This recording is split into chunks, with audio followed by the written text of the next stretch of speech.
Hi అందరికీ నమస్కారం. So నా పేరు మీకు అందరికీ తెలుసు, మునివెంకటప్ప గారి చక్రపాణి. సో ఈ రోజు యూట్యూబ్ ఫ్యామిలీ మెంబర్స్ తో పాటు ఆంధ్రప్రదేశ్ ప్రజలకు కొన్ని విషయాలు చెప్పాలనుకుంటున్నాం. సో మెయిన్ సబ్జెక్ట్ కాన్సెప్ట్ ఏమంటే, కాన్సెప్ట్ అనేది మనం ఎలక్షన్ లో క్యాంపెయిన్స్ ఎలా చేయాలని లీడర్స్ కి, సో ప్రజలకి మన లీడర్స్ నుండి వర్క్ ఎలా చేయించుకోవాలనే ఒక కాన్సెప్ట్ ఆబ్జెక్ట్ అనేది రెండు ఉన్నాయి. సో ఫస్ట్ ఆఫ్ ఆల్ ప్రజలకి చెప్తాను, మళ్ళీ లీడర్స్ కి కొన్ని విషయాలు. సో ప్రజలకి ఏమో అంటే ఫస్ట్ ఆఫ్ ఆల్ పెద్దవాళ్ళు ఏమని చెప్తారు, అడగలేండి అమ్మాయినా పెట్టదు మన ఇంట్లో అంటారు. సో ఫస్ట్ ఆఫ్ ఆల్ మనకి ఏమైనా అవసరం ఉన్నా, ప్రాబ్లమ్స్ ఉన్నా వచ్చే లీడర్స్ కానీ మన అవసరాలు ఎవరైతే తీరుస్తారో అనుకుంటామో వాళ్ళకి మనం సెట్ చేసుకోవాలి. సో ఫస్ట్ ఎగ్జాంపుల్, ఇప్పుడు మనకు 20 days 89, so May 13th election ఉంది. సో మనకు మిగిలినది ఒక 30 days, ఇదొక ఈరోజు 24, ఇదొక 6 days దాకా ఉన్నది. సో టోటల్ 13 6 అరౌండ్ 19 days మాత్రం ఉంది. సో ఈ 19 days లో పొలిటికల్ లీడర్స్ ప్రజల నుండి ఎలా ఓటర్స్ రప్పించుకోవాలి, 100కి 100% ఓటింగ్ పడాలని లీడర్స్ చూడాలి. ప్రజలు మన ప్రాబ్లమ్స్, మన విలేజ్ ప్రాబ్లమ్స్ ఎలా మనం సేవ్ చేసుకోవాలి, ప్రాబ్లం వాళ్ళ దగ్గర నుంచి వర్క్ తీసుకోవాలని ప్రజలకు కామన్ మైండ్స్ లైక్ ఓటర్స్ కి అధికారం అనేది ఒక పవర్ అనేది. సో మనకి మార్నింగ్ 7 నుంచి 5 వరకు ఓటు వేస్తాం. సో అప్పుడు మనకు ఓటు పవర్ ఉంటుంది, ప్రతి ఒక్కరు మన దగ్గరికి వస్తారు. సో ఆ పవర్ ని మనం కరెక్ట్ గా యూజ్ చేసుకుంటే ఆ పవర్ అనేది నెక్స్ట్ 5 years కూడా మనకు కంటిన్యూ అవుతుంది. అది ఎలా అంటే, ఇప్పుడు మనం అది ఎలా అనేది నెక్స్ట్ ఇంకా 2 minutes తర్వాత చెప్తాను. సో లీడర్స్ కి ఎంత పవర్ ఉంటుందంటే, ఒక్కసారి వాళ్ళు మన ఓటు వేసి ఒక ఓటు ద్వారా గెలిచిన తర్వాత వాళ్ళకి 365 days పర్ ఇయర్ కి 365 into 5 అంటే అరౌండ్ 1825 days వాళ్ళకి అధికారం ఉంటుంది. మళ్ళీ 1025 days into 24 hours అంటే 24, సో 43,800 hours వాళ్ళకి ఒక అధికారం ఉంది. మనకు అధికారం పవర్ 10 hours, వాళ్ళకి 43,800 hours ఇస్తున్నాం. మనం ఓటు వేసి వాళ్ళకి అధికారాన్ని ఇస్తున్నాం. వాళ్ళ అధికారాన్ని చలాయించడం మనకు సర్వీస్ చేయడానికి కోసం ఇస్తున్నాం. సో సర్వీస్ చేయడానికి కోసం ఇస్తున్నాం కాబట్టి ఆ సర్వీస్ ని కూడా మళ్ళీ తీసుకునే అధికారం మనం పర్ఫెక్ట్ గా ఉంది. మనకేం కావాలని ధైర్యంగా అడగాలి. అది ఎలా అడగాలి ఏమి అనేది నేను మళ్ళీ ఇంకొక చెప్తాను. సో ఎలక్షన్ క్యాంపెయిన్ లో లీడర్స్ ఎవరైనా వచ్చి, లీడర్స్ లైక్ ఏ పార్టీ అయినా కావచ్చు, ABCD XYZ, ఏ పార్టీ లీడర్స్ అయినా మీ ఇంటికి వచ్చి ఓటుకి మేము 2,000 ఇస్తాం, 5,000 ఇస్తాం, 10,000 ఇస్తాం, మీ పిల్లలకి ETC ఇస్తాం అంటే మీరు చెప్పండి, మాకు మీరు ఇచ్చే 5,000, 10,000, 2,000 కమ్మలు, శారీలు కానీ ఏం కానీ ఉండవు, అవసరం లేదు, మాకు ఈ ప్రాబ్లమ్స్ ఉన్నాయి, ఈ ప్రాబ్లమ్స్ మీరు సాల్వ్ చేస్తారా అనేసి 10 మందిని అందరూ కలిసి లీడర్స్ ని అడగండి. సో లీడర్స్ దగ్గర అడిగి ఓవరాల్ గా కాకుండా మీరు ఒక డాక్యుమెంటేషన్ ద్వారా వచ్చిన ప్రజల దగ్గర వచ్చిన లీడర్స్ మీరు వాళ్ళ దగ్గర నుంచి ఒక సిగ్నేచర్ తీసుకోండి, ఒక డాక్యుమెంటేషన్ తీసుకోండి. సో మాకు మేము ఓటు వేసి గెలిపించే బాధ్యత మేము తీసుకుంటాం, మా ప్రాబ్లంని మీరు సాల్వ్ చేసే బాధ్యత మీరు తీసుకుంటారని అడగండి.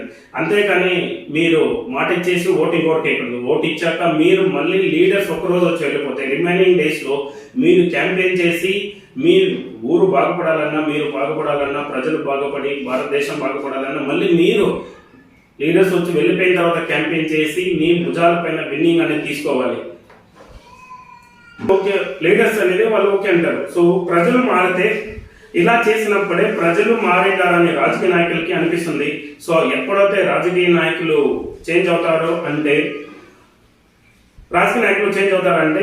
యాక్చువల్ ప్రజలు మార్పు వచ్చింది అన్నప్పుడు మాత్రమే రాజకీయ నాయకులు. ఇప్పుడు చూస్తే చాలా తక్కువ మంది, 1% కూడా లేదు, అంతమంది తక్కువ ఉన్నారు. సో 1% ఇన్కమ్, రిమైనింగ్ % వాళ్ళ దగ్గరే లేదు ఇన్కమ్. సో ఆ 1% పెరగాలి అంటే ప్రజలు మారితే మాలాంటి యువత కానీ, నాలెడ్జ్ ఉన్న వాళ్ళు కానీ ప్రతి ఒక్కరు రాజకీయంలోకి రావాలి అని వాళ్ళు ముందుకు వస్తారు. సో ఎప్పుడైతే కాంపిటీషన్ ఉంటుందో అప్పుడే మీ ఊరు మీరు డెవలప్ అవుతారు. సో మీలో కూడా మీ పిల్లలు కూడా రాజకీయంలోకి రావచ్చు. అది ఎప్పుడు మనము మనీ లేకపోతే రాజకీయంలోకి వచ్చి ఓడిపోతామనే ఆ నమ్మకం అనేది లీడర్స్ లో చేంజ్ అవుతాయి. సో మనము డబ్బులు లేకపోయినా సర్వీస్ చేస్తున్న ఒక నమ్మకాన్ని కలిగిస్తే మనం కూడా ఒక ఎమ్మెల్యేగా, ఎంపీగా అవుతామనే నమ్మకం వచ్చినప్పుడు మాత్రమే అవుతుంది. సో పాస్ట్ ఎవరైనా ఇప్పుడు రేవంత్ రెడ్డి కూడా సో వాళ్ళు కూడా ఒక లీడర్స్ నుండి వెళ్ళి ఈ రోజు ఒక ఆపోజిట్ లో కష్టపడి ఇప్పుడు ఒక సీఎం దాకా వెళ్ళారు. సో అలాగా మీరు కూడా కష్టపడి ఒక లీడర్ స్థాయి నుంచి వెళ్ళండి. నాకు తెలిసిన విషయాలు లీడర్స్ కి, బూత్ కమిటీ వాళ్ళకి, విలేజ్ లీడర్స్ కి, స్టేట్ లెవెల్ లీడర్స్ కి ఒక స్మాల్ అడ్వైజెస్ ఏమో అంటే, ఎలక్షన్ క్యాంపెయిన్ కి వెళ్ళేటప్పుడు ఈ రోజు వెళ్తామంటే వీలైతే ఇంకా 20 days మాత్రం ఉంది, వీలైతే ఒక స్మాల్ మీటింగ్ పెట్టేసి ఒక 2 days ముందుగా కానీ, లేకపోతే ఆ రోజు మీరు వెళ్లే రోజు డే టైమ్ లో మీటింగ్ పెట్టేసి ఈవినింగ్ క్యాంపెయిన్ చేయండి. ఎలా అంటే మీరు ప్రజలు విలేజ్ కి వెళ్ళేటప్పుడు విలేజ్ వాళ్ళందరూ ఒక దగ్గర ఇంటింటికి తిరిగి వెళ్లేదానికన్నా అందరినీ పిలిచి ఒక దగ్గర చిన్న మీటింగ్ అని పెట్టి వాళ్ళకి నమ్మకం, విశ్వాసం అనేది కల్పించండి. సో ఫస్ట్ ఆఫ్ ఆల్ నేను కొన్ని విషయాలు చెప్తాను. ఏంటంటే మీరు విలేజర్ తో, పెద్ద మనుషులతో ఒక 10 మంది 20 మందితో పాటు పిలిపించుకొని విలేజ్ ప్రజలందరూ, ఓటర్స్, చిన్నపిల్లలు ప్రతి ఒక్కరిని పిలిపించుకొని ఒక మీటింగ్ పెట్టి వాళ్ళకు ఫస్ట్ ఆఫ్ ఆల్ కొన్ని చెప్పండి. మీరు మా ప్రభుత్వం వచ్చిన తర్వాత, లేకపోతే మీ ఊరికి మా ప్రభుత్వం వచ్చిన తర్వాత ఇంత బడ్జెట్ అనేది కేటాయిస్తాం. లీడర్స్ అందరూ గ్రామంలో ఎంత మందికి పని కల్పిస్తామని ప్రజలకు అర్థమయ్యేలాగా ఎక్స్ప్లెనేషన్ చేయండి. మీ ఊర్లో ఒక స్కూల్ నాణ్యత గురించి, పిల్లలు ఎలా చదువుతున్నారు, టీచర్స్ ఎలా చదువుతున్నారు అని చెక్ చేసి వాళ్ళకి మంచి ఎడ్యుకేషన్ అనేది ప్రొవైడ్ చేయండి.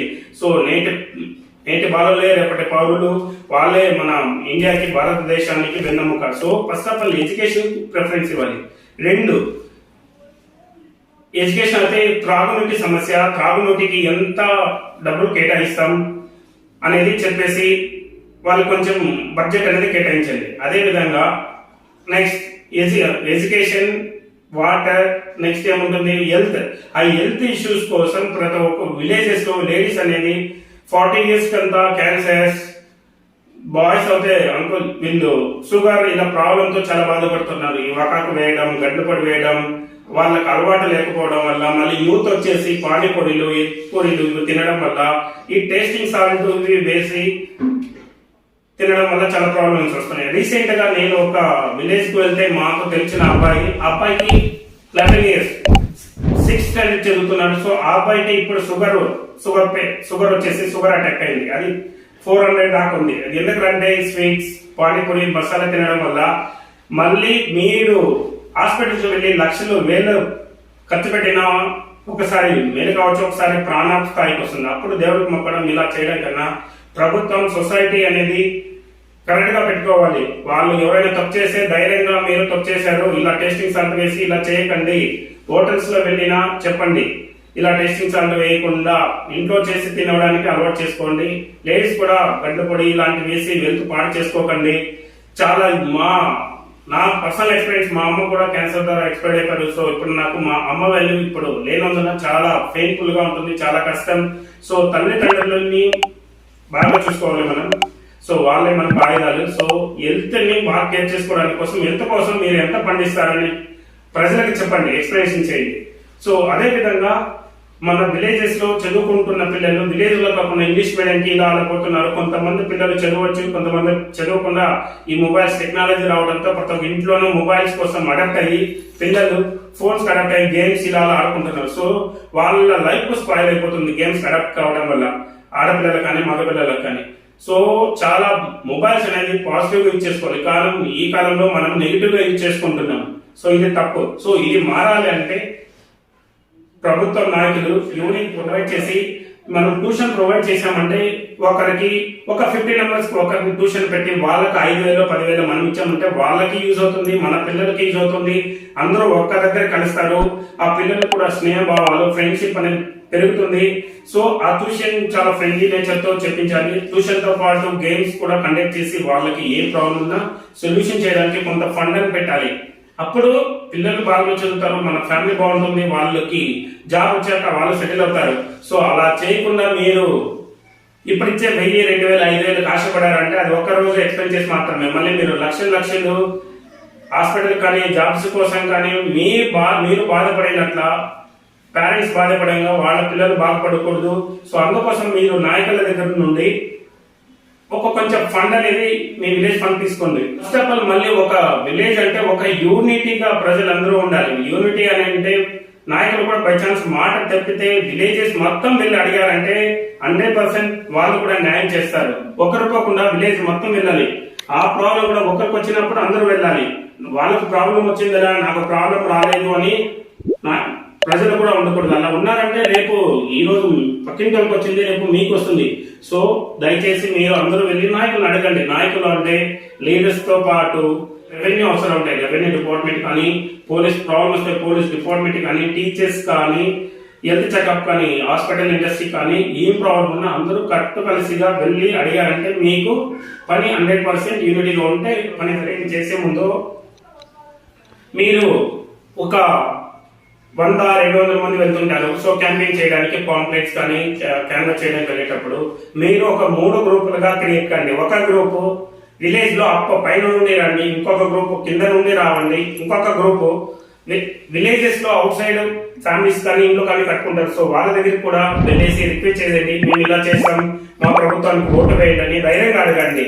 సో నమ్మకం ప్రజలకు కల్పించాలి. సో అప్పుడు విలేజెస్ మొత్తం కవర్ అవుతుంది. ఆ విలేజెస్ లో ఓటర్ లిస్టులు అనేది ఇప్పుడు మీరు వెళ్ళేటప్పుడు ఉండాలి.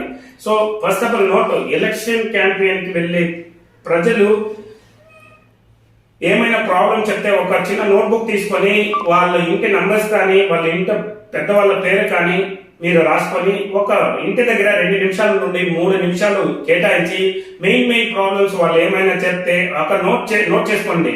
సో అది వాళ్ళకు కూడా ఒక విశ్వాసం అనేది కలుగుతుంది. వెళ్ళామా, ఏదో అడిగామా, వచ్చామా అనే విధంగా ఉండకూడదు. మనం వెళ్ళి అడిగేసి ఒక డాక్యుమెంటేషన్ తీసుకొని వచ్చి మళ్ళీ ముగ్గురును ఆ గ్యాదర్ ఇన్ఫార్మ్ చేసి మన పార్టీ ఆఫీస్ లో, మీ పార్టీ ఆఫీస్ లో దాని డేటా ఇచ్చేసి ఒక దగ్గర సిస్టమ్ లో, ఇప్పుడు టెక్నాలజీ ఉంది, సిస్టమ్ లో సేవ్ చేయండి. అది చేసి మన పార్టీ ఆఫీస్ లో, మీ పార్టీ ఆఫీస్ లో దాని డేటా ఇచ్చేసి ఒక దగ్గర సిస్టమ్ లో, ఇప్పుడు టెక్నాలజీ ఉంది, సిస్టమ్ లో సేవ్ చేయండి. అది సేవ్ చేసి మీరు విన్ అయ్యాక ఆ డేటాని ఫస్ట్ విన్ అయిన వెంటనే సెలబ్రేషన్ చేసుకుంటారు. ఆ సెలబ్రేషన్ చేసుకోవడంతో పాటు సెకండ్ డే మీరు ఒక జాబ్ లోకి ఇన్వాల్వ్ అయ్యి మీరు ఇచ్చిన మాట ప్రకారం 1 by 1 స్టెప్ బై స్టెప్ వాళ్ళ అవసరాలు తీర్చేలాగా ఉండాలి. ఒకవేళ మీరు ఓడిపోయినా బాధపడకుండా మీ నైతికంగా మీరు గెలిచినట్లు అవుతారు. సో అది ఎలాగా అంటే మీకు డబుల్ ఇంకా రెట్టింపు ఉత్సాహంతో పనిచేయండి. అది ఎలాగంటే మీరు ప్రజలతో పాటు మమేకమై ప్రజలకు ప్రాబ్లమ్స్ ఉండే, సో మీకు రూల్స్ రెగ్యులేషన్స్ బాగా తెలిసిందే కాబట్టి government sector like police station, revenue department, water department, health department, remaining department, schools లో టీచర్స్ వాళ్ళ దగ్గరికి వెళ్ళి మాకు ఈ ప్రాబ్లమ్స్ ఉన్నాయి, ఇది మీరు చేశారు, ఇలా చేయండి అని మీరు వెళ్ళి అడిగి ప్రజలకు హెల్ప్ చేయండి. సో ఇలా చేయడం వల్ల నెక్స్ట్ ఎలక్షన్ ఇప్పుడు 2024 లో ఉన్నాం.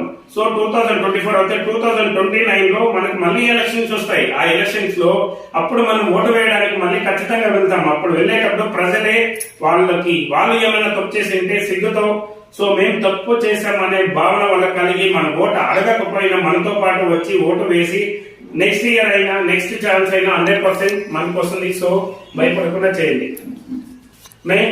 మెయింటెనెన్స్ అనేది చాలా ఇంపార్టెంట్ గా ఉంటుంది. సో రెగ్యులర్ గా డ్రైనేజ్ సిస్టమ్ కానీ, లైటింగ్ సిస్టమ్ కానీ మెయింటైన్ చేయాలి. సో దీంతో పాటు మీరు ప్రభుత్వం గవర్నమెంట్ నుండి కొంచెం మీ పార్టీల వచ్చే ఫండ్ ని విలేజ్ కి ఏమన్నా ఎలక్షన్ క్యాంపెయిన్ కోసం ఫండ్ వచ్చిందంటే ఆ ఫండ్ ను ప్రజలు మాకు వద్దు అని చెప్పారంటే ఆ ఫండ్ ఏం చేస్తారు? ఎగ్జాంపుల్ ఒక విలేజెస్ లో 200 మంది కానీ 200 ఓటర్లు కానీ ఉంటాయి. ఎగ్జాంపుల్ ఒక మనీ ప్రకారంగా 5,000 ఖర్చు పెట్టారంటే ఆ మనీని 2,000 ఇంటూ 5,000గా వేసిన 10 lakhs అవుతుంది. ఆ 10 lakhs ని ఒక మీ విలేజెస్ అకౌంట్ లో పనిచేసి విలేజెస్ లో డిపాజిట్ చేయించండి. అప్పుడు మళ్ళీ మీరు విలేజెస్ కి అవసరానికి మాసం లేదంటే ఒక టెంపుల్ కట్టుకోవడానికి కానీ, ఒక రోడ్డు వేసుకోవడానికి కానీ ఇది అవుతుంది. అదే విధంగా ఎవరైనా లీడర్స్ లో కూడా మీ 10 lakhs తో పాటు ఎవరైనా డొనేషన్ ఇచ్చి విలేజ్ డెవలప్ చేసుకోవడానికి ప్రజలకు డబ్బు ఇచ్చే అవకాశాన్ని ఫ్రీ స్కీమ్ ని కొంచెం తగ్గిస్తే నా సజెషన్ చాలా మంచిది. ఫ్రీకి అలవాటు పడడం వల్ల ప్రజలు కష్టపడే తనం అనేది తగ్గిపోతుంది. ప్రజలు కష్టపడితేనే వాళ్ళు చేతుల్లో వాళ్ళు కష్టపడితేనే వాళ్ళు పైకి వస్తారు. అంతేగాని మనం ఫ్రీగా ఇచ్చేసి వాళ్ళని సోమరిపోతులు చేయకూడదని కోరుకుంటున్నా. సో ఏమైనా తప్పు ఉంటే మీరు కామెంట్స్ ద్వారా నా YouTube channel love your self first @399 ఉంది. యూట్యూబ్ ఛానల్లో లవ్ యువర్ సెల్ఫ్ అని ఎందుకు పెట్టానంటే మనల్ని మనం ప్రేమించుకోవాలి, తల్లిదండ్రులను ప్రేమించుకోవాలి, ఇతరులను ప్రేమించాలనే ఉద్దేశంతో యూట్యూబ్ ఛానల్ పెట్టాను. సో మీరందరూ దయచేసి యూట్యూబ్ ఛానల్ ని సబ్స్క్రైబ్ చేసుకుంటే ఇలాంటి లేటెస్ట్ అప్డేట్స్ తో మీ ముందుకు వస్తుంటాను. ధన్యవాదాలు. మీ చక్రపాణి.